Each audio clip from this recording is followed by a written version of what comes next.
Assalamualaikum warahmatullahi wabarakatuh dan selamat sejahtera.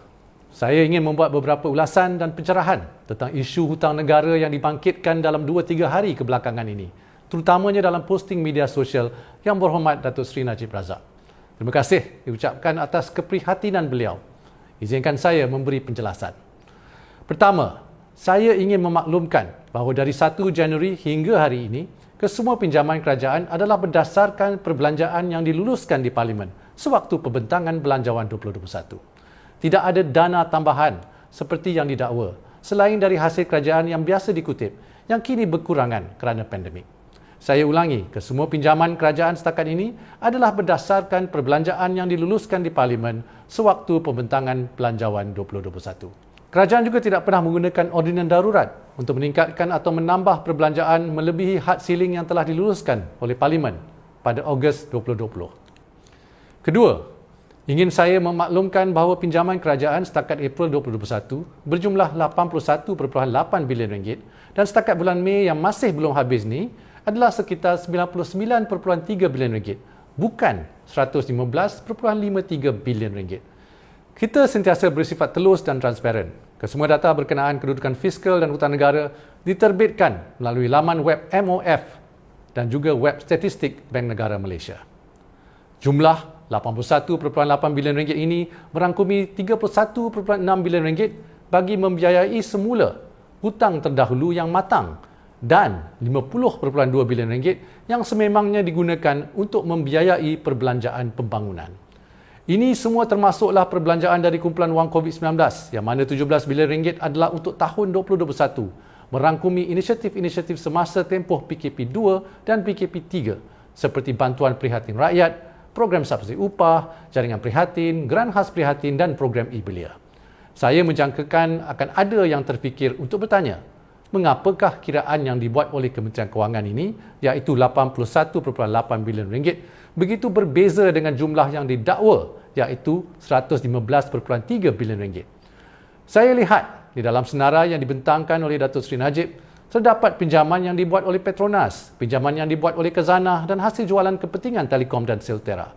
Secara terus terang, saya tidak tahu mengapa beliau memasukkan pinjaman yang dibuat oleh Petronas dan Khazanah serta hasil penjualan Siltera atau saham Telekom sebagai pinjaman kerajaan. Pinjaman Petronas dan Khazanah ialah urusan syarikat masing-masing. Mereka meminjam untuk keperluan modal dan aliran tunai syarikat. Ini hutang mereka. Merekalah yang tanggungjawab. Saya rasa perlu juga saya beri pencerahan tentang beberapa perkara. Kerajaan hari ini tidak bermain silap mata dalam membuat pinjaman atau perbelanjaan. Hakikatnya, kerajaan sekarang tidak membuat pinjaman di luar belanjawan tahunan ataupun off-balance sheet. Tidak seperti kerajaan terdahulu. Pembiayaan off-budget ini berjumlah 50 bilion ringgit. Dalam menyebut hutang negara, kita tidak dapat lari dari menyebut hutang legasi 1MDB, SRC, SSCR dan sebagainya. Kita telah diminta untuk move on, tetapi kita membicarakan hutang negara. Adalah penting rakyat tahu ke mana perginya duit kerajaan yang sepatutnya digunakan untuk membantu rakyat, terutama dalam suasana COVID-19 yang menekan. Kesemua liability ini dibuat dahulu, tetapi selain daripada pembayaran faedah, kita juga perlu membayar balik prinsipal mulai sekarang. Sebenarnya, lebih kurang 15% daripada hutang kerajaan adalah dalam bentuk komitmen jaminan dan hutang 1MDB. Antara 2008 hingga 2017, hutang kerajaan persekutuan meningkat lebih 120%, tetapi yang lebih ketara ialah jumlah jaminan kerajaan yang meningkat lebih 240% dalam tempoh yang sama.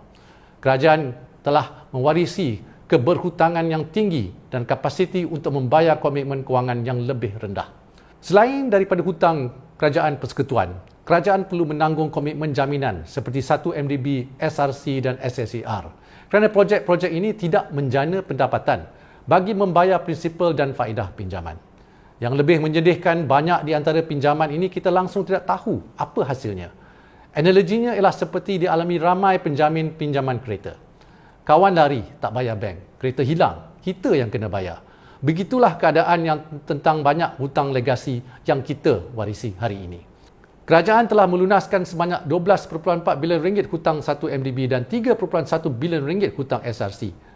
Baki hutang merangkumi prinsipal dan kupon keuntungan faedah bagi bond, sukuk dan pinjaman berjangka adalah sebanyak 39.8 bilion ringgit bagi 1 MDB dan 2.57 bilion ringgit bagi SRC.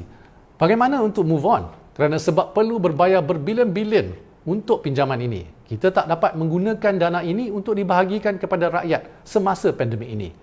Bayangkan berapa ramai yang kita dapat bantu dengan jumlah ini. Akhir kata, rakyat harus maklum bahawa kesemua pinjaman yang digunakan untuk membiayai program kerajaan direkodkan dalam penyata kewangan kerajaan serta akan diaudit. Kesemua pengiraan kita, proses pinjaman dan sebagainya adalah mengikut amalan biasa kerajaan yang telah dipraktikkan di Malaysia sejak dulu lagi. Sekian, terima kasih.